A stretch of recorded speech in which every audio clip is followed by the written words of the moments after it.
नमस्कार दोस्तों, आप सभी का हमारे YouTube चैनल पर बहुत बहुत स्वागत है। आज हम एक ऐसे विषय पर बात करेंगे जिससे हम में से कई लोग कभी न कभी गुजरते हैं। जब हमारे माता पिता इस दुनिया को छोड़ जाते हैं तो उनकी यादें, उनकी चीज़ें हमारे लिए बहुत महत्वपूर्ण हो जाती है। लेकिन कभी कभी जल्दबाजी में हम ऐसी गलतियां कर बैठते हैं जिनका पछतावा हमें ज़िंदगी भर होता है। माता पिता हमारे जीवन के सबसे महत्वपूर्ण व्यक्ति होते हैं। उनका प्यार, उनका आशीर्वाद, उनका मार्गदर्शन हमें हर कदम पर साथ देता है। वे हमारे लिए जो कुछ भी करते हैं उसका कर्ज हम कभी चुका नहीं सकते। लेकिन जब वे हमें छोड़कर जाते हैं तो उनकी यादें, उनकी चीज़ें, उनके अस्तित्व की याद दिलाती हैं। उनके निधन के बाद उनकी वस्तुओं को निपटाते समय हम अक्सर भावुक हो जाते हैं। कुछ लोग दुख में होते हैं तो कुछ लोग जगह की कमी के कारण या दूसरों के दबाव में उनकी चीज़ों को फेंक देते हैं। लेकिन रुकिए, ऐसी जल्दबाजी करने से पहले एक बार सोचिए, क्योंकि ये वस्तुएं सिर्फ निर्जीव वस्तुएं नहीं होती, बल्कि वे उनकी यादें, उनका प्यार और उनका आशीर्वाद लेकर आती हैं। उनकी वस्तुएं हमारे लिए एक भावनात्मक लंगर के रूप में काम करती हैं।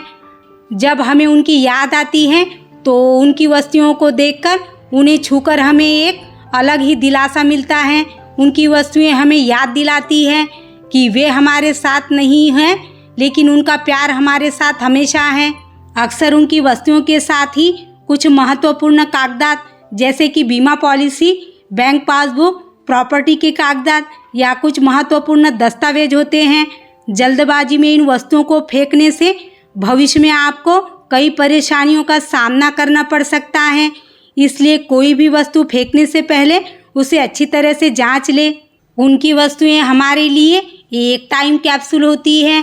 वे हमें अतीत में ले जाती हैं, हमें उनके साथ बिताए पल याद दिलाती हैं। उनके पसंदीदा कपड़े, उनकी किताब, उनका चश्मा, उनकी डायरी, इन हर वस्तुओं में उनकी याद छिपी होती है। कुछ लोग बाद में इन वस्तुओं को फेंकने पर बहुत पछतावा करते हैं। उन्हें लगता है कि उन्होंने बहुत बड़ी गलती की, लेकिन तब तक बहुत देर हो चुकी होती है।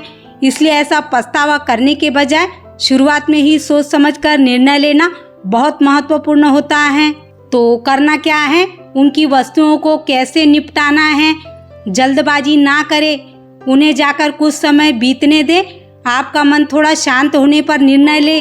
वस्तुओं का वर्गीकरण करें। कौन सी वस्तुएं भावनात्मक रूप से महत्वपूर्ण हैं, कौन सी उपयोगी है और कौन सी अनावश्यक है, इसका वर्गीकरण करें। महत्वपूर्ण कागजात अलग रखें। सभी कागजात अच्छी तरह जांचें और महत्वपूर्ण कागजात सुरक्षित रखें। भावनात्मक वस्तुएं सहेजें। उनकी पसंदीदा कपड़े, किताबें, फोटो, गहने जैसी भावनात्मक वस्तुएं सहेजें। आप उन्हें एक सुंदर बॉक्स में रख सकते हैं या उनका एक छोटा सा कोना उनकी यादों को समर्पित कर सकते हैं। जो वस्तुएं आपके लिए उपयोगी नहीं हैं लेकिन दूसरों के लिए हो सकती हैं, उन्हें दान करें। इससे ज़रूरतमंदों को मदद मिलेगी और आपके माता पिता की वस्तुओं का अच्छा उपयोग होगा। दूसरों को दे। यदि आपके परिवार के अन्य सदस्यों को या करीबी दोस्तों को उनकी कुछ वस्तुएं पसंद आती हैं तो उन्हें वे दे। इससे उन्हें भी उनकी याद रखने में मदद मिलेगी। स्मृति चिन्ह बनाएं।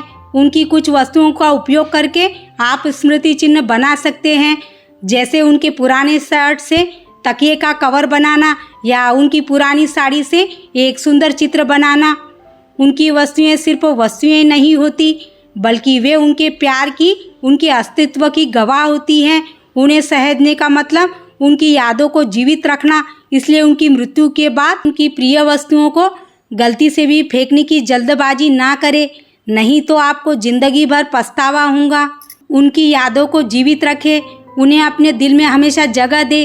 तो दोस्तों, यदि आपने भी अपने माता पिता को खो दिया हो तो ये वीडियो उन्हें समर्पित करें और कमेंट में लिखें, माता पिता का आशीर्वाद हमेशा मेरे साथ है। तो भाई, कैसी लगी आपको यह जानकारी? यदि पसंद आई हो तो वीडियो को लाइक और शेयर ज़रूर करें और ऐसी ही नई नई जानकारी देखने के लिए चैनल को सब्सक्राइब करना ना भूलें। तो चलिए इसी के साथ हम देख लेते हैं कि कौन कौन है आज के वो लकी विनर। तो हमारे पिछले वीडियो का आंसर था विटामिन डी। तो ये रहे आज के वो लकी विनर, शोभा देशमुख, आदर्श मिश्रा। दोस्तों आप दोनों को हमारी ओर से बहुत बहुत बधाई हो। तो ये रहा आज का क्वेश्चन ऑफ द डे। तो जल्दी से कमेंट करें। तो चलिए मिलते हैं अगले वीडियो में।